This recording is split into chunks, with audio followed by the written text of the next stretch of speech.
नमस्कार दोस्तों, आपका अपने YouTube चैनल मैथ पावर में आपका स्वागत है। दोस्तों, आज हम कक्षा 6 की गणित प्रकाश पुस्तक के अध्याय 6 परिमाप और क्षेत्रफल के बिंदु 6.2 क्षेत्रफल यानी एरिया को इस वीडियो में हल करेंगे, समझेंगे। तो चलते हैं हम इस बिंदु की तरफ। और इससे पहले के सभी वीडियो मैंने YouTube पर अपलोड कर दिए हैं, आप उनको देख लीजिएगा। और अगर हमारे चैनल को सब्सक्राइब नहीं किया है तो सब्सक्राइब कर लें। तो देखिए, चलते हैं हम बिंदु 6.2 की तरफ। 6.2 क्षेत्रफल, ये आपके पेज नंबर 137 पर है। पिछली कक्षाओं में हमने बंद, नियमित एवं अनियमित आकृतियों के क्षेत्रफलों का अध्ययन किया है। आइए इनके बारे में कुछ मुख्य बातें दोहराएं। ठीक है, तो देखिए, क्षेत्रफल किसे कहते हैं कि इसे अंडरलाइन कर लेना। किसी बंद आकृति से घिरे क्षेत्र का माप उस आकृति का क्षेत्रफल कहलाता है। बंद आकृति समझ गए हो? तो देखिए, परिभाषा को समझना जरूरी है। किसी बंद आकृति से घिरे क्षेत्र का माप। बंद आकृति क्या होती है आपको पता है, जैसे कि त्रिभुज एक क्या है, बंद आकृति है। वर्ग क्या है, एक बंद आकृति है। यानी इस आकृति से जो क्षेत्रफल घेरा गया है ना, जो क्षेत्र के घेरा गया है उसे क्या बोलते हैं, क्षेत्रफल बोलते हैं।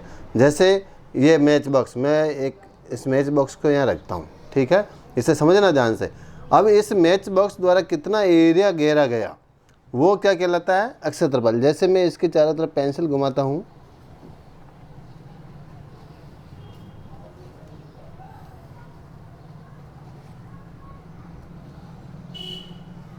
ये देखिए, यानी ये जो एरिया जहाँ हमने मैच बॉक्स रखा है, इस मैच बॉक्स द्वारा जो एरिया घेरा गया है क्षेत्रफल, इसे क्षेत्रफल कहते हैं। यानी ये बीच वाला जो एरिया है इसे क्या बोलते हैं, क्षेत्रफल बोलते हैं। और केवल हम इसके बाहरी भुजाओं के माप को अगर मापते हैं तो वो परिमाप कहलाता है। ठीक है ना, तो ये चीज़ तो समझ में आ गई।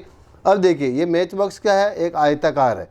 और आयत का क्षेत्रफल का सूत्र क्या होता है, लंबाई इंटू चौड़ाई। यानी कि देखिए, आयत में क्या होता है, लंबाई और चौड़ाई होती है। आमने सामने की भुजाई क्या होती है, बराबर होती है। अगर ये मान लो 10 सेंटीमीटर है तो ये भी 10 सेंटीमीटर होगी, ये 5 सेंटीमीटर है तो ये भी 5 सेंटीमीटर होगी। यानी कि आयत की विशेषता क्या होती है, आमने सामने की भुजाएं बराबर माप की होती है और उसका प्रत्येक कोण क्या होता है, समकोण होता है। ठीक है ना। तो अब देखिए यहाँ क्या कह रहा है, क्या आपको याद है कि पिछली कक्षाओं में हमने आयत और वर्ग के क्षेत्रफलों के सूत्र वर्गाकार खानों वाले कागज ग्रिड पेपर की सहायता से ज्ञात किए थे। ये भी अभी मैं बताऊंगा। तो वर्ग का क्षेत्रफल का सूत्र क्या होता है, भुजा इंटू भुजा। यानी कि ये देखिए, जैसे आकृति ये वर्ग की मैंने हाथ से बनाई है, ऐसी है। तो भुजा इंटू भुजा, यानी कि ये भी भुजा है, ये भी भुजा है। तो यहाँ आपको सूत्र में क्या लिखना है, भुजा इंटू भुजा इंटू भुजा। इसको हम ए बी बोलते हैं, तो इसे ए स्क्वायर कह सकते हैं या भुजा स्क्वायर कह सकते हैं। ठीक है, भुजा स्क्वायर भी कह सकते हैं।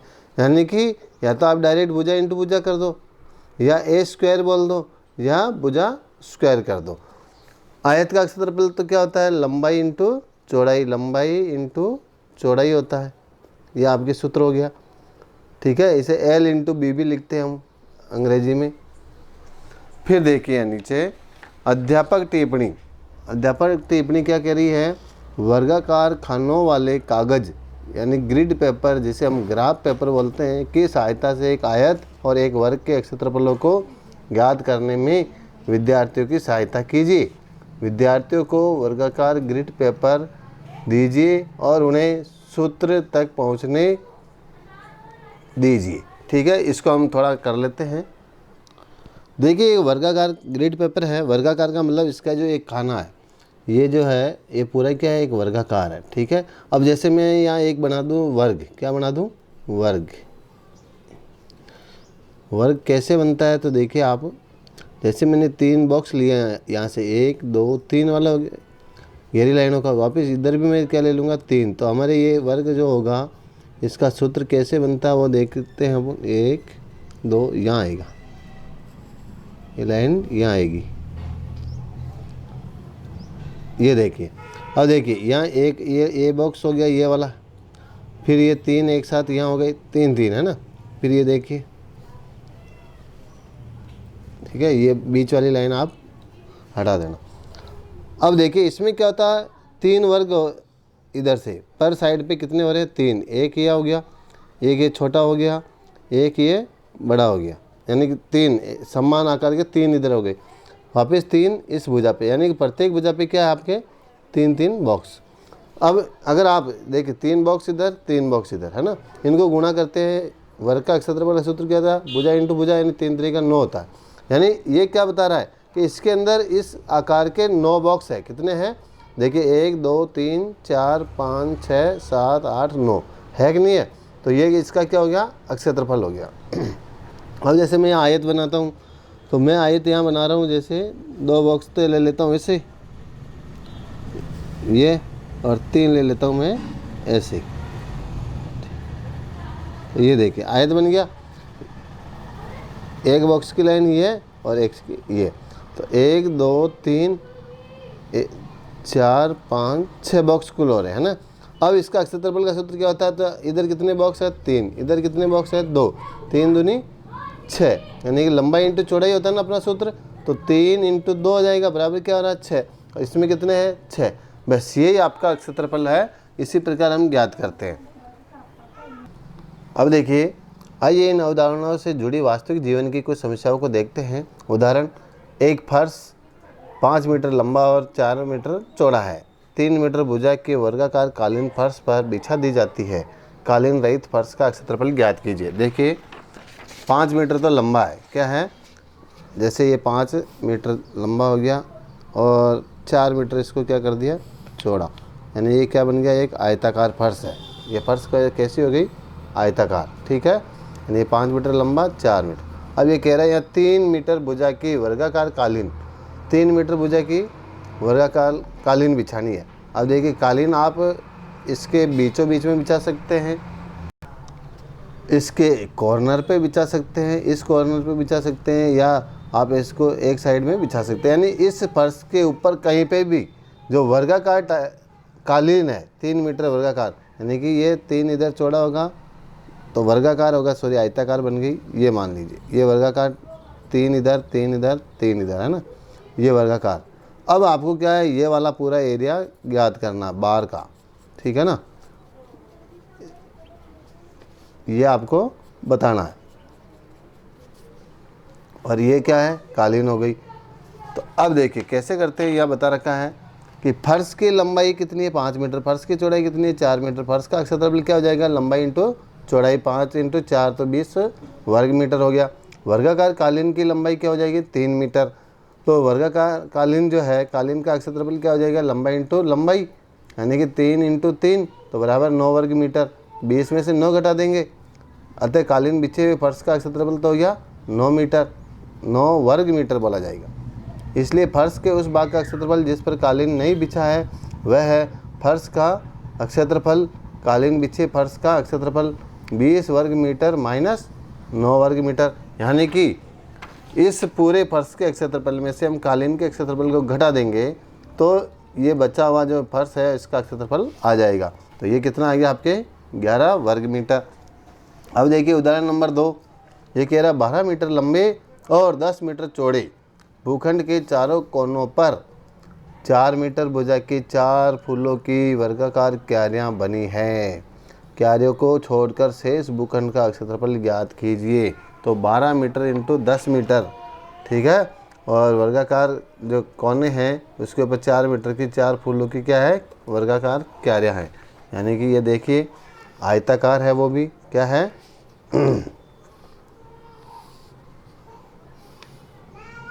ये भूखंड आयताकार, और इसके चारों कोने पर ये क्या है, वर्गाकार क्यारियाँ बनी हुई है इस प्रकार, ठीक है, जिसका माप क्या है 4 मीटर सभी का क्यारियों का, है ना। और इसकी लंबाई कितनी है 12 इंटू 10 मीटर, यानी कि ये तो 12 मीटर है और ये 10 मीटर है, ठीक है। ये क्या हो गया आपके वर्गाकार भूखंड, ठीक है, ये वाला।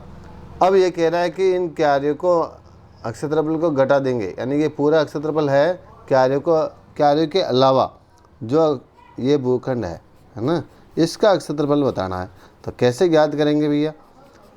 तो देखिए, हम सबसे पहले तो इस पूरे आयताकार भूखंड का क्षेत्रफल ज्ञात कर लेंगे, जो कितना हो जाएगा 12 × 10 यानी कि 120 मीटर हो जाएगा। ठीक है, फिर हम क्या करेंगे, एक वर्गाकार क्यारी का क्षेत्रफल ज्ञात करेंगे, तो 4 × 4 हो जाएगा, यानी कि कितना हो जाएगा 4 × 16। ठीक है, फिर चारों का याद करेंगे, तो 16 को हम 4 से गुणा कर देंगे, 16 × 64 मीटर आ जाएगा।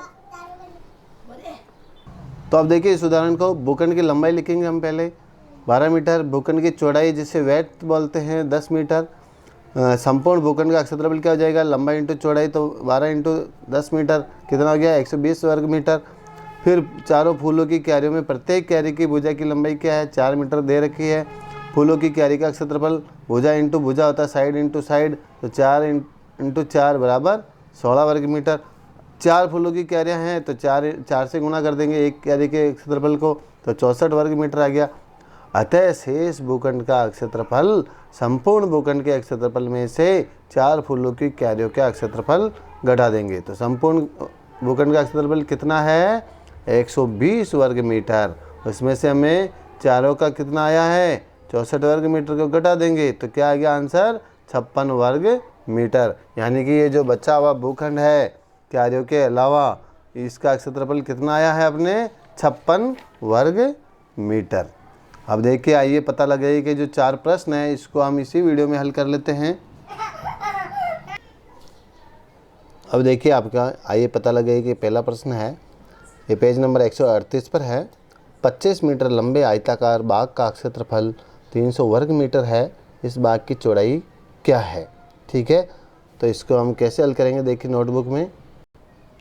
तो देखिए, इसको हम इस प्रकार हल करेंगे, जो हमें प्रश्न में दे रखा है पहले उसे लिखेंगे कि आयताकार भूखंड की लंबाई, आयताकार बाग की लंबाई, बाग है तो बाग लिखेंगे, बाग की लंबाई दे रखी, पहले लंबाई बराबर 25 मीटर दे रखी है। फिर आयताकार बाग का क्षेत्रफल दे रखा है, फल कितना दे रखा है 300 वर्ग मीटर। ठीक है, ऐसे लिखेंगे। अब हमें क्या करना, आयताकार बाग का क्षेत्रफल, तो आयत का क्षेत्रफल का सूत्र क्या होता है, लंबाई इंटू चौड़ाई, यही होता है ना, चौड़ाई बराबर। देखिए, क्षेत्रफल का सूत्र और ये जो आपका क्षेत्रफल दे रखा है वो बराबर होते हैं, तो इसको हम आगे लिख देंगे 300 वर्ग मीटर। ठीक है, m²। अब लंबाई यहाँ कितनी है आपके 25 है, चौड़ाई क्या है, चौड़ाई को चौड़ाई लिख सकते हो आप, या फिर w लिख सकते हो, b लिख सकते हो, तो अपन यहाँ क्या करते हैं चौड़ाई लिख देते हैं बराबर 300। अब देखिए, पक्षांतरण करेंगे तो चौड़ाई ज्ञात करनी, तो चौड़ाई को इधर रखेंगे बराबर के और बाकी को उधर भेज देंगे। तो यहाँ मैं लिखूँगा चौड़ाई बराबर 300। अब देखिए 25 क्या है, गुणा में है तो उधर जाएगा तो भाग में जाएगा। अब देखिए, हम 25 का भाग दे देते हैं, तो 25 से देखिए 25 एक का 25 बच गए 5, 25 दूना 50, 12, तो 12 मीटर आपके चौड़ाई क्या आई, आपको लिखना है चौड़ाई बराबर 12 मीटर। ये आपका क्या हो जाएगा, आंसर हो जाएगा, उत्तर हो जाएगा। ठीक है दोस्तों, और दूसरा प्रश्न इसी में, ये देखिए 8 रुपये प्रति 100 वर्ग मीटर की दर से 500 मीटर लंबे और 200 मीटर चौड़े आयताकार भूखंड पर टाइल लगाने की लागत क्या होगी। यानी कि एक आयताकार भूखंड है इस प्रकार का, देखिए मैं बिना स्केल के और उसके बना रहा हूँ तो ये थोड़ा टेढ़ा मेढ़ा बनेगा, लेकिन इसकी लंबाई तो है 500 मीटर, चौड़ाई है आपके 200 मीटर। ठीक है, इसमें पूरे में क्या लगानी है, टाइल्स लगानी है। ठीक है, तो टाइल का लगाने का जो खर्चा है वो क्या बता रखा है 8 रुपये प्रति 100 वर्ग मीटर की दर से। तो तो अब हमें सबसे पहले क्या करना है, जो दे रखा है उसे लिख लेंगे। ये आयताकार भूखंड की लंबाई दे रखी है। लंबाई कितनी है भैया? 500 मीटर। चौड़ाई कितनी दे रखी है? आप पूरी लाइन लिख सकते हो, चौड़ाई बराबर 200 मीटर। ठीक है। अब आयताकार भूखंड का क्षेत्रफल ज्ञात करना है, तो यहाँ लिखेंगे आयताकार भूखंड का क्षेत्रफल बराबर लंबाई इंटू चौड़ाई होता है। तो यहाँ देखिए लंबाई कितनी है? 500 इंटू 200, इन दोनों को हम गुणा कर लेंगे तो क्या आ जाएगा अपने पास? देखिए ये 2 जीरो इसके, 2 इसके, 4 जीरो आप पहले लिख दीजिए। देखिए शॉर्ट में गुणा करना बता रहा हूँ, ठीक है। फिर 5 दूनी 10 आ गया तो 10 को यहाँ लिख दीजिए। अब देखिए इकाई, दाई, सैकड़ा, हज़ार, 10,000, लाख। 1 लाख वर्ग मीटर कहा जाएगा। क्या कहा जाएगा? क्षेत्रफल हमेशा वर्ग मीटर में होता है, ध्यान रखना ये आपको। ये हो गया काम। अब आपको क्या काम करना है, इसके ऊपर जो टाइल लगाने का खर्चा है वो यहाँ लिखना है। तो आयताकार भूखंड पर टाइल लगाने का खर्चा या लागत, खर्चा बराबर क्या है? देखिए प्रति 100 वर्ग मीटर पर, प्रति 100 वर्ग मीटर का खर्चा बराबर 8 रुपये। तो 1 वर्ग मीटर पर 8/100 हो जाएगा। और अपने पास कितना एरिया है? 1 लाख वर्ग मीटर है। तो 1 लाख वर्ग मीटर पर टाइल लगाने का खर्चा, टाइल लगाने का खर्चा बराबर, तो 8/1 तो हो गया आपके 100 इंटू 1 लाख। ठीक है। तो देखिए 2 शुभ से 2 शुभ काट देंगे, कितने बच गए? 3 जीरो। तो 8 से गुणा करेंगे तो क्या हो जाएगा? 8,000 रुपये आंसर। तो देखिए दोस्तों, यहाँ आपको समझने वाली बात बताता हूँ कि जिस चीज़ को हमें ज्ञात करना है उसको लास्ट में रखना बराबर के इधर, और जो हमें दे रखा है, 2 चीज़ें दे रखी है प्रश्न में। देखिए एक तो 100 वर्ग मीटर, एक अपने क्षेत्रफल आ जाएगा 1 लाख वर्ग मीटर, है ना। तो वर्ग मीटर दे रखा है, रुपये ज्ञात करने, तो इसको हम ऊपर रखेंगे। यहाँ कंफ्यूजन वाली बात आती है, इसलिए आपको इस प्रकार लिखना है कि 100 वर्ग मीटर का खर्चा बराबर 8 रुपये, 1 वर्ग मीटर का 8/100 रुपये, और 1 लाख वर्ग मीटर का 8/100 इंटू 1 लाख। फिर हम इसे हल करेंगे, काट देंगे, तो 2 शुभ से 2 शुभ कट गई। ठीक है। तो 8 को 1000 से गुणा किया था, 8,000 रुपये। यह आपके क्या आएगा है? आयताकार भूखंड पे टाइल लगाने का खर्चा। अब देखिए आपके तीसरा प्रश्न है, एक आयताकार नारियल वाटिका 100 मीटर लंबी और 50 मीटर चौड़ी है। यानी कि एक नारियल वाटिका है, ये इस प्रकार, जो क्या है 100 मीटर तो लंबी है, 50 मीटर चौड़ी है। यदि प्रत्येक नारियल के पेड़ के लिए 25 वर्ग मीटर, यानी अगर नारियल का पेड़ लगाते हैं तो वर्ग मीटर यानी कि 25 वर्ग मीटर जगह चाहिए, तो वाटिका में अधिकतम कितने पेड़ लगाए जा सकते हैं? 25 वर्ग मीटर कब होती है? जब वर्ग की भुजा 5 हो। 5 को 5 से गुणा करेंगे तो 25 वर्ग मीटर आ जाती है। तो वाटिका में अधिकतम कितने पेड़ लगाए जा सकते हैं, यानी कि इस वाटिका में कितने पेड़ लगाए जा सकते हैं। ठीक है। तो अब हमें क्या करना है, जो दे रखा है उससे पहले लिखेंगे हल में। क्या दे रखा है? एक तो वाटिका की लंबाई दे रखी है, तो वाटिका की लंबाई बराबर 100 मीटर। चौड़ाई कितनी दे रखी है? चौड़ाई बराबर 50 मीटर। ठीक है। अब वाटिका का क्षेत्रफल, वाटिका का क्षेत्रफल क्या होता है? लंबाई इंटू चौड़ाई, यही होता है ना सूत्र। तो लंबाई कितनी है? 100 इंटू 50, तो क्षेत्रफल कितना आ जाएगा? इससे गुणा करेंगे तो 5000 वर्ग मीटर। क्या आएगा? 5000 वर्ग मीटर। अब प्रत्येक पेड़ के लिए जगह चाहिए, ठीक है ना। तो एक पेड़ के लिए जगह कितनी है? एक पेड़ के लिए जगह बराबर 25 वर्ग मीटर, ठीक है।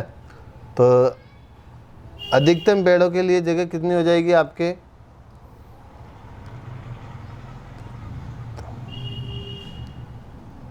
पेड़ों की संख्या बराबर, तो संख्या कैसे ज्ञात करेंगे?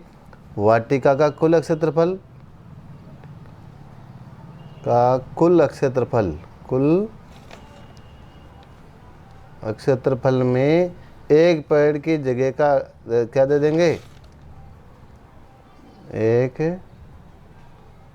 पेड़ का क्षेत्रफल, इसका भाग दे देंगे तो पेड़ों की संख्या मिल जाएगी। तो देखिए वाटिका का कुल क्षेत्रफल कितना है? 5000 वर्ग मीटर। एक पेड़ का कितना है? 25, तो भाग देंगे 25 दूना 50, यानी कि 200 पेड़। कितनी बार गया है? 200 पेड़। ये आपका आंसर हो जाएगा।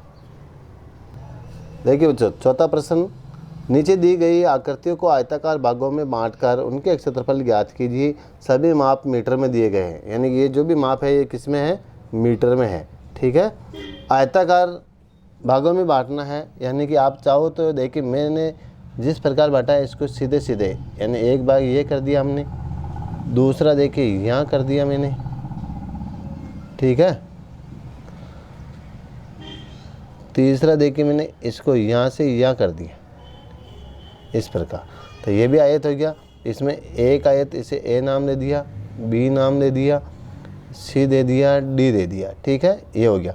इस आकृति का हम कैसे बांटेंगे? 1 2, तो ये पूरा एक हो गया, ए बी और सी, ठीक है। इस प्रकार हम बांट देंगे। तो अब देखिए, तो देखिए बच्चों, इनको मैंने नोटबुक में इस प्रकार आकृति को बराबर माप के बनाया है, क्योंकि जो 3 मीटर है तो मैंने इस 3 सेंटीमीटर के बराबर इस प्रकार देखिए आप, है ना, प्रत्येक को। ये 2 है तो इसको 2 माप कर, आप भी इस प्रकार बना सकते हो नाप कर। अब इसको मैं क्या है, आयताकार भागों में बांट रहा हूँ। जो सीधे सीधे आयत बन रहे हैं उसी को बना रहा हूँ। देखिए एक ये आयत हो गया, दूसरा मैं इसी को और सीधे बना दूँ, ठीक है। तो ये आयत हो गया। फिर देखिए इसको क्या यहाँ ऊपर मिलाना है, तो ये भी क्या हो जाएगा? एक आयत हो जाएगा। तो यहाँ देखिए इन आयतों के नाम हमने क्या कर दिए? 4 नाम दे दिए। इसका नाम ए दे दिया, इसका नाम बी दे दिया, इसका नाम सी दे दिया, इसका नाम डी दे दिया, ठीक है। इसको भी बांट देते हैं। तो ये देखिए इन दोनों को हम यहाँ से अलग कर देते हैं इस आकृति में, ठीक है। तो यहाँ 3 आयत बन गए। एक ये बन गया ए, इसका नाम बी, इसका नाम सी, ठीक है। अब इनका क्षेत्रफल हम ज्ञात कर लेते हैं। तो मैं यहाँ से 2 भाग कर देता हूँ दोनों आकृतियों के लिए। अब देखिए इस आकृति के जो आयत है इनको हम इस प्रकार हल करेंगे। आयत ए का क्षेत्रफल, और आयत के क्षेत्रफल का सूत्र क्या होता है? लंबाई इंटू चौड़ाई। अब देखिए इसकी लंबाई क्या है? नीचे ये 2 सेंटीमीटर है, ठीक है, ये 1 है। लंबाई और चौड़ाई होगी तो यहाँ हम निकालेंगे लंबाई 2 इंटू 1 बराबर इसका क्षेत्रफल क्या गया? 2 वर्ग मीटर, ठीक है। फिर देखिए दूसरे के, अब यहाँ भुजा ज्ञात करना जरूरी है। ये 2 सेंटीमीटर हो गया, 3 ये आ रही है, 2 ऊपर वाली है, तो इसकी सीध में बराबर है। तो ये पूरी कितनी हो जाएगी? 5 सेंटीमीटर, सॉरी 5 मीटर। ये 2 हो गई, तो ये नीचे वाली भी क्या होगी? 5। तो देखिए आयत बी का क्षेत्रफल, आयत बी का क्षेत्रफल, देखिए सूत्र हमने एक बार लगा दिया, लंबाई इंटू चौड़ाई। तो यहाँ लंबाई क्या लिखेंगे हम? 5। लंबाई क्या है इसकी? 5। चौड़ाई कितनी है? 2। तो 5 इंटू 2 बराबर 10 m स्क्वायर, यानी मीटर स्क्वायर या वर्ग मीटर। फिर आयत सी का क्षेत्रफल, सी का क्षेत्रफल देखते हैं। तो देखिए सी कौन सा है, ये। इसमें देखिए एक भुजा क्या है 4, ठीक है, और ये वाली कितनी आ जाएगी 1, ठीक है। इसकी चौड़ाई कितनी है 1, 4 इंटू 2 करेंगे तो क्या आ जाएगा, सॉरी 4 इंटू 1 है ना, लंबाई 4 चौड़ाई 1, तो 4 एका 4m²। फिर बची आपकी चौथी, इसमें देखिए पहली भुजा ज्ञात करनी, ये 4 है तो ये भी 4 हो गई, ये 3 है तो ये भी 3 हो गई। तो आयत डी का क्षेत्रफल बराबर लंबाई 4 इंटू चौड़ाई कितनी हो गई 3, 4 3 12m²। अब इस पूरी आकृति का क्षेत्रफल बताना है, तो क्या करेंगे हम, इन चारों आयतों के क्षेत्रफल को जोड़ लेंगे। तो संपूर्ण आकृति का क्षेत्रफल बराबर, तो देखिए हम यही जोड़ लेते हैं इन सभी को यहाँ से। तो 12 और 4 16, 16 10 26 2, या अलग अलग जोड़ लो, 2 + 10 + 4 + 12 बराबर 28 वर्ग मीटर। ये आपका क्या हो जाएगा, इस आकृति का, ए आकृति का क्षेत्रफल। अब बी का निकालना है, तो ये बी आकृति आपके सामने है, आकृति बी है ना। तो इसमें आयत ए का क्षेत्रफल क्या हो जाएगा, क्षेत्रफल बराबर होता है लंबाई इंटू चौड़ाई। भाई आयत के क्षेत्रफल का सूत्र क्या होता है, लंबाई इंटू चौड़ाई। तो लंबाई इसकी कितनी है, एक ही 5। ये देखिए ये 3 है, इसमें से 2 घटा देंगे, ये पूरी क्या है भुजा 3 है, इसमें से 2 घटा देंगे तो ये आ गई 1। तो लंबाई तो हो गई 5 इंटू चौड़ाई हो गई 1, तो क्या हो गया 5 एका 5m² यानी वर्ग मीटर। फिर आयत बी का क्षेत्रफल, तो आयत बी की भुजाई क्या है, देखिए पूरी तो है 3, इसमें से यहाँ से 1 कम कर देंगे तो 2 रह गई। तो लंबाई तो हो गई 2, चौड़ाई क्या है 1, 2 एका 2m²। आयत सी का क्षेत्रफल,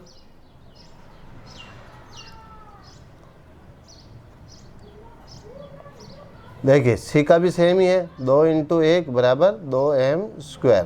तो संपूर्ण आकृति का क्षेत्रफल,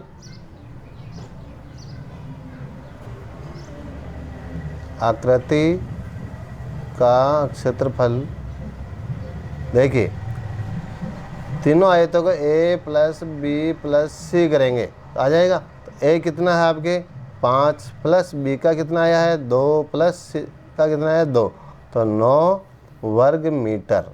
ये आपका आंसर हो जाएगा, ठीक है, ये 9 वर्ग मीटर। तो देखिए दोस्तों, ये आपके चारों प्रश्न हो गए हैं, पेज नंबर 137 और 38। अब नेक्स्ट वीडियो के लिए आपको हमारे चैनल को लाइक और सब्सक्राइब करना है। Thank you.